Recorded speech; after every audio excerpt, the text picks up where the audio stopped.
ഇത് നമ്മുടെ ശിലാമ്യൂസിലുള്ളൊരു സാധനമാണ്. ഇത് നമ്മുടെ ഓപ്പോൾ എന്ന് പറഞ്ഞൊരു സിനിമയുണ്ട്. അതിന് സ്റ്റേറ്റ് അവാർഡും നാഷണൽ അവാർഡും കിട്ടിയതാണ്. റോസമ്മ ജോർജ് എന്ന് പറഞ്ഞ ഒരു മേഡമാണ് ഈ സിനിമ നിർമ്മിച്ചത്. ആ നിർമ്മാതാവിൻ്റെ കിട്ടിയ അവാർഡാണിത്. ഇതെനിക്ക് കിട്ടിയത് ആക്രിക്കടയിൽ നിന്നാണ്. അപ്പോൾ ഇതൊരു വലിയ വാർത്തയായതാണ്. പക്ഷേ എങ്ങനെ ഇത് അവിടെ എത്തിയെന്നുള്ളതിനെക്കുറിച്ച് നമുക്കറിയത്തില്ല. നമ്മളിത് കളക്ട് ചെയ്ത് ഇത് പൊന്നു പോലെ നമ്മുടെ ശിലാമ്യൂസിൽ സൂക്ഷിച്ച് വെച്ചിരിക്കുക. ആ സിനിമയുടെ ഇതൊന്ന് കാണിക്കാം. സിനിമ എന്ന് പറഞ്ഞാൽ ഇതാണ് ബാലചന്ദ്രൻ നായർക്ക് മികച്ച നടനുള്ള ഓപ്പോളിൻ്റെ ദേശീയ അവാർഡ്. അപ്പോൾ ഇതിനകത്ത് തന്നെ ഈ സംഭവത്തെക്കുറിച്ചുള്ള കൃത്യമായിട്ടുള്ള എല്ലാ വിവരണവും ഉണ്ട്. അപ്പോൾ ഈ പത്രവും നമ്മുടെ കയ്യിലുണ്ട്, അതുപോലെ തന്നെ ഈ ഒരു അവാർഡ് നമ്മുടെ കയ്യിലുണ്ട്. അപ്പോൾ ഇത് കാണാനായിട്ട് കുറേ ആൾക്കാർ എത്തിയാണ്. ഇത് 1980 കേരളഭൂഷണം എന്ന് പറഞ്ഞൊരു പത്രമാണ്. അതിനകത്ത് വന്നൊരു വാർത്തയാണ് മഞ്ഞിൽ വിരിഞ്ഞ പൂക്കൾ. നമ്മുടെ എല്ലാവർക്കും അറിയാം, ലാലേട്ടൻ ആദ്യമായിട്ട് അഭിനയിച്ച സിനിമയാണ്. പക്ഷേ ഇതിനകത്ത് പ്രത്യേകത എന്ന് വെച്ചാൽ ലാലേട്ടൻ്റെ ഫോട്ടോ ഇല്ല. ലാലേട്ടൻ്റെ ഫോട്ടോ ഇല്ലാത്തൊരു സിനിമയുടെ പരസ്യമാണ് വന്നിരിക്കുന്നത്. അപ്പോൾ അടുത്തത് എന്ന് പറയുന്നത് ക്യാമറ എന്ന് കേൾക്കുമ്പോൾ നമുക്ക് ശരിക്കും ആദ്യം തന്നെ ഞാൻ പറയാം, ക്യാമറ എന്ന് കേട്ടാൽ 50 വർഷം സ്റ്റുഡിയോ നടത്തിയ ഒരാളോട് നമ്മൾ ചോദിക്കുക ക്യാമറ കണ്ടുപിടിച്ച ആരാന്ന് ചോദിച്ചാൽ പെട്ടെന്ന് പറയാൻ പഠിക്കും. അതിൻ്റെ കാരണം എന്താണെന്ന് വെച്ചാൽ അവർ അതിലേക്ക് പോകുന്നില്ല. ക്യാമറ കണ്ടുപിടിച്ച ആളാണ് ജോസഫ് നിസോഫോർ എന്ന് പറഞ്ഞ ആളാണ്. ആദ്യത്തെ ക്യാമറയാണിത്. അതുപോലെ തന്നെ ആദ്യ സമയത്ത് നമുക്ക് ഫ്ലാഷിന് പകരം പൂത്തിരി പോലായിരുന്നു ചെയ്തുകൊണ്ടിരുന്നത്. അത് കഴിഞ്ഞ് ഫ്ലാഷ് ഒരു ബൾബ് മാറും എന്ന് പറഞ്ഞാൽ ഒരു ബൾബിൻ്റെ ഫിലമെൻറ്റ് പോയി അടുത്ത മാറും.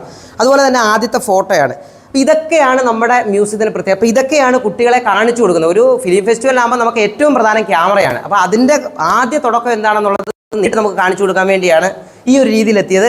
അതുപോലെ തന്നെ ആദ്യത്തെ ഫോട്ടോയാണ് ഇത്. കണ്ടോ, ആദ്യകാലത്തെ ഫോട്ടോയാണിത്. ഇതൊക്കെ ശരിക്കും ഒരു എന്ന് പറയുന്ന മ്യൂസിയങ്ങളിൽ തന്നെ വളരെ അപൂർവമായിട്ടുള്ള സാധനമാണ്.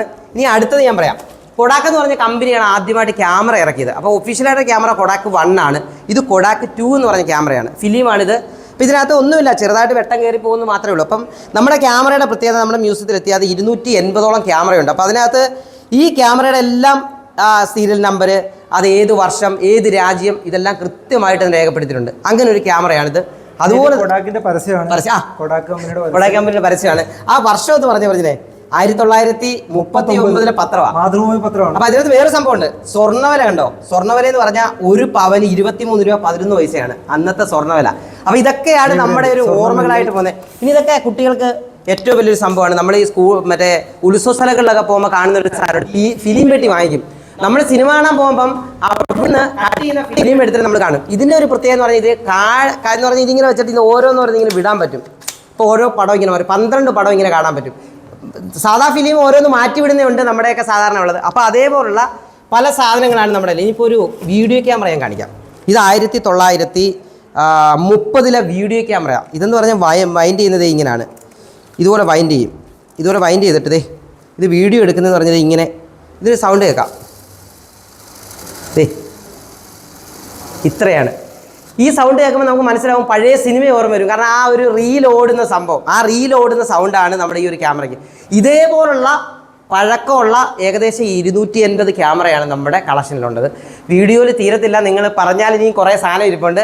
അപ്പം കൂടുതലായിട്ട് കാണാനായിട്ട് നമ്മുടെ ശിലാമ്യൂസിൽ എത്തുക. ഒത്തിരി സന്തോഷമുണ്ട് നമുക്ക് ഈ ഒരു പ്രോഗ്രാമിൽ പങ്കെടുക്കാൻ പറ്റും. ഇനി അതുപോലെ പ്രജിൻ തന്നെ നമുക്കൊരാൾ ഒരു അപകടം ഉണ്ടായാൽ അങ്ങനെയുള്ള കുറച്ച് കാര്യങ്ങളും കൂടെ പഠിപ്പിക്കുന്നുണ്ട്. അപ്പോൾ ഇതൊരു വലിയ സന്തോഷം തന്നെ ഉണ്ട്. ഇങ്ങനെ ഒരു പ്രോഗ്രാം നടത്തി, ഇതുപോലെ എല്ലാ സ്ഥലത്തും നടത്തിയ ഇങ്ങനെയുള്ള കുട്ടികൾക്ക് കുറച്ചുകൂടെ ബോധവൽക്കരണമായിട്ടുള്ള പരിപാടിയും കൂടെ ആവുകയും ചെയ്യും.